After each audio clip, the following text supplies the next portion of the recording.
In that place between wakefulness and dreams, I found myself in the room.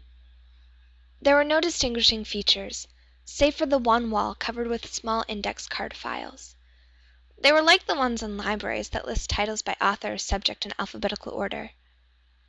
But these files, which stretched from floor to ceiling and seemingly endlessly in either direction, had very different headings. As I drew near the wall of files, the first to catch my attention was one that read, "Guys I Have Liked." I opened it and began flipping through the cards. I quickly shut it, shocked to realize that I recognized the names written on each one. And then, without being told, I knew exactly where I was.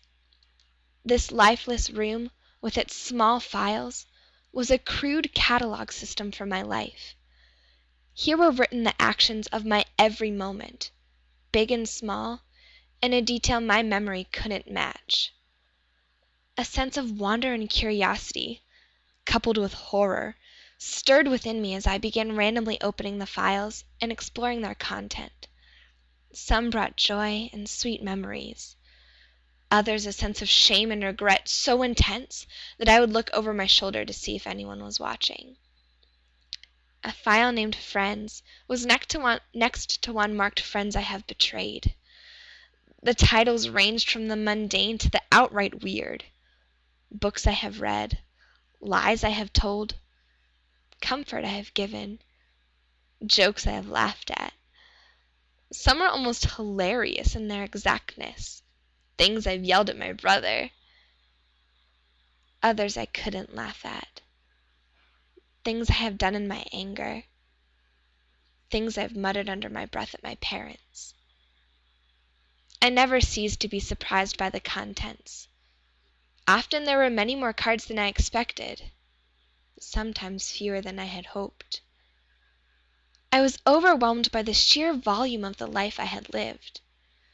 Could it be possible that I had time in my 21 years to write each of these thousands, or even millions of cards? But each card confirmed this truth.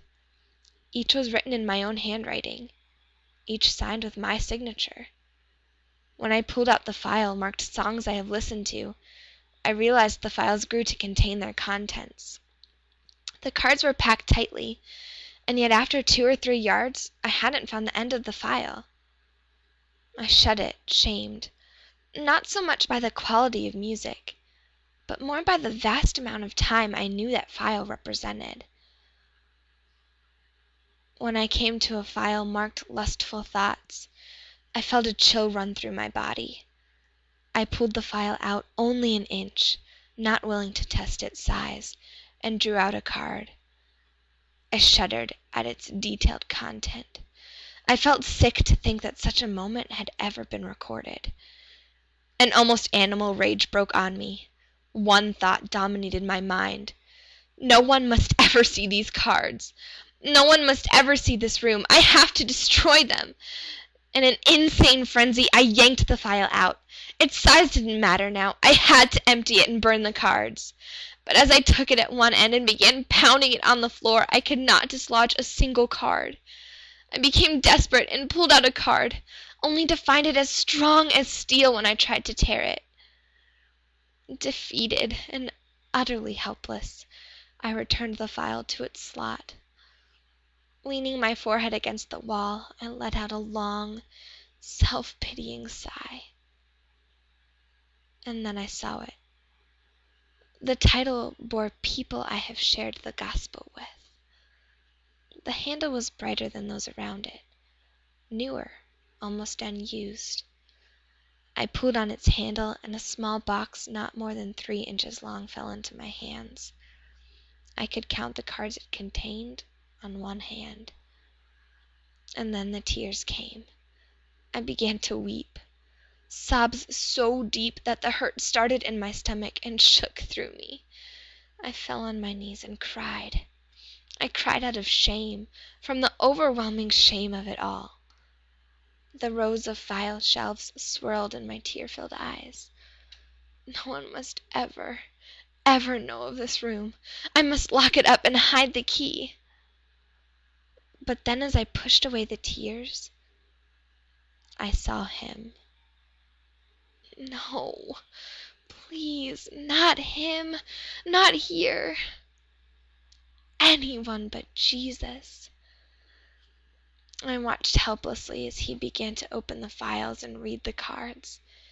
I couldn't bear to watch his response. And in the moments I could bring myself to look at his face, I saw a sorrow deeper than my own. He seemed to intuitively go to the worst boxes.